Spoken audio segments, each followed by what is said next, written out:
10,000 கொடுத்து செருப்பை வாங்கினதுக்காக அதை கொண்டு வந்து என்னடா கபர்ட்லயா வைக்க முடியும், அதை வீட்டுக்கு வெளியிலானே கலட்டி வைக்க முடியும் அப்படின்னு சொல்லி விவேக் சார் அந்த ரிலேட்டட் காமெடி ஒன்று இருக்குல்ல, அது அடிக்கடி ஞாபகம் வரும். இந்த வெளியில போட்டு கொண்டு போன டாய்லெட்ல எல்லாம் பாவிச்சு செருப்பை துடைச்சு கிருமி நீக்கி கொண்டு வந்து கபர்ட்ல வைக்கும் பொழுது எல்லா தத்துவமும் எல்லா காமெடியும் எல்லா சூழலுக்கும் எல்லா நாட்டுக்கும் பிறந்தாது. நம்மளோட நாட்டுல வெளியில செருப்பு கலட்டி விட முடியாது, அதெல்லாம் நுதம்பிடும். சோகேஸ்லாம் வைக்க வேணும்.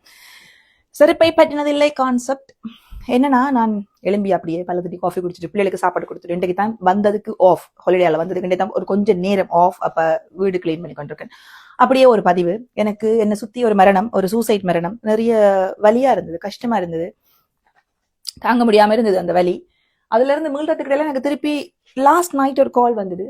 அகெயின் அதே சூசைட் மரணம், ஒரு மகன், டீன் வயசு பாய். அம்மா என்ன தேடி அடிச்சவன், நான் எடுக்கல. எனக்கு இதுதான் மேட்டர்ன்னு தெரியா. தெரிஞ்ச உடனே நான் அவன் காலுக்கு போனேன். நிறைய நேரம் கதைச்சேன், கிட்டத்தட்ட ஒரு 50 minutes கிட்ட கதைச்சோம். நிறைய கேள்விகள் கேட்டான். நான் அவட்ட கேட்டது ஒன்றுதான், ஏன் இந்த வழியில நீங்க இருக்கும்போது ஏன் என்னோட கதை கொண்டு வந்து உங்களுக்கு ஆசை வந்தது, யார் சொன்னது? நிறைய பேர் சொன்னதும் தான். நானும் உங்களை பார்க்கும்போது உங்களோட கதைக்கும் போது என்னால இதை துரு பண்ண முடியும் என்று நினைச்சேன், அடிச்சேன் சொல்லி சொன்னாங்க. உன்ன கதை நம்மளோட ஃபாலோவர்ஸ் தான் வளமையா வாரதான். பட் எனக்கு இந்த கேள்வியை நான் அவட்ட கேட்கும்போது ஒரு கதை ஞாபகம் வந்தது. அந்த கதை நிறைய பேருக்கு பிரியோசனமா இருக்கும்னு நினைக்கிறேன். பிரியோசனம் இல்லைண்டா ப்ளீஸ் ஸ்கிப் பண்ணுங்க, பிரியோசனமா இருந்தா கண்டிப்பா கேளுங்க. மாவீரர் அலெக்சாந்தரை பற்றி நான் நிறைய படிச்சிருக்கேன், பெரிய மாவீரன். ஆனா நான் இந்த கதை வந்து நான் கேட்ட கதை தான், படிச்ச கதையில. அவர் தன்னோட மாளிகைக்கு முன்னால ராணுவோட எத்தா அப்படின்னு நின்றாராம். மக்கள் ஒரு குடையின் கீழ் உலகை ஆண்ட ஒரு வீரன் அலெக்சாந்தர். அவரை பார்க்கத்தான் சனம் எல்லாம் வண்டியா வருதாக்கும் பண்ணி நினைச்சு அவர் வந்து மாளிகைக்கு முன்னுக்கு நிற்கும் போது சனம் எல்லாம் அப்படியே கடந்து போச்சுதான்.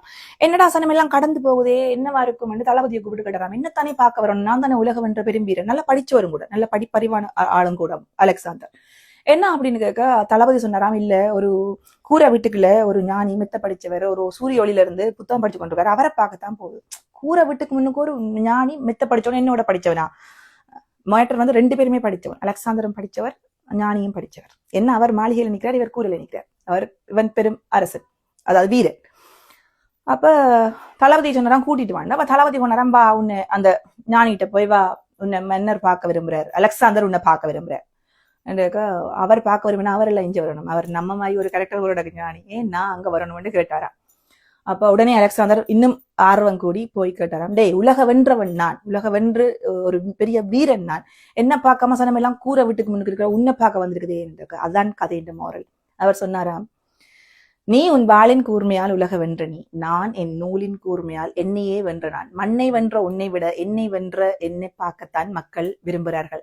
அதாவது அறிவின் கூர்மையால் என்னை வென்றவனை பார்க்கத்தான் மக்கள் விரும்புகிறார்கள். ஏனென்றா உன்னோட வாழ் நிறைய பேர்ட்ட வாழ்க்கை எடுத்திருக்கும், நிறைய பேர் பாதிக்கப்பட்டிருப்பாங்க உன் வாளின் கூர்மை. ஆனால் என் நூலின் கூர்மையால் பயன் பெற்றவர்கள் அதிகமான பேர், அதனாலதான் அவர்கள் என்னை தேடுகிறார்கள் என்று அந்த ஞானி சொன்னாராம்.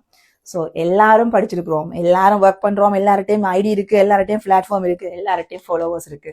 ஆனா சில பேரைத்தான் சில பேர் தேடுகிறார்கள். அதுக்கு காரணம் வந்து இந்த கதை ஒரு பெரிய மோரல். 2 பேருமே படிச்சவங்க, 2 பேருமே அறிவானவங்கள். பட் மக்கள் ஏன் சாரசாரியா அந்த ஒரு மனிதரை தேடி போனாங்க. ஸோ தேவையில்லாத இடத்துல தேவையில்லாத எனர்ஜியை நாங்க பாவிக்காம இருக்கலாம். இன்னொருத்தரை அவதூறா சித்தரிக்கிறதுக்காக நாங்கள் பண்ற எனர்ஜி எல்லாத்தையும் விட்டுட்டு நம்ம வீட்டை திரும்பி என்ன நடக்குதுன்னு பார்த்தா மேபி நம்மளை சுத்தி நடக்கிற நிறைய அசம்பாவிதங்களை நாங்கள் தடுக்கலாம்னு நினைக்கிறேன். பிடிச்சா கேளுங்க, பிடிக்கலன்னா தட்டுங்க. நான் வெளியில நேச்சரோட நடக்க போறேன், வர்றீங்களா?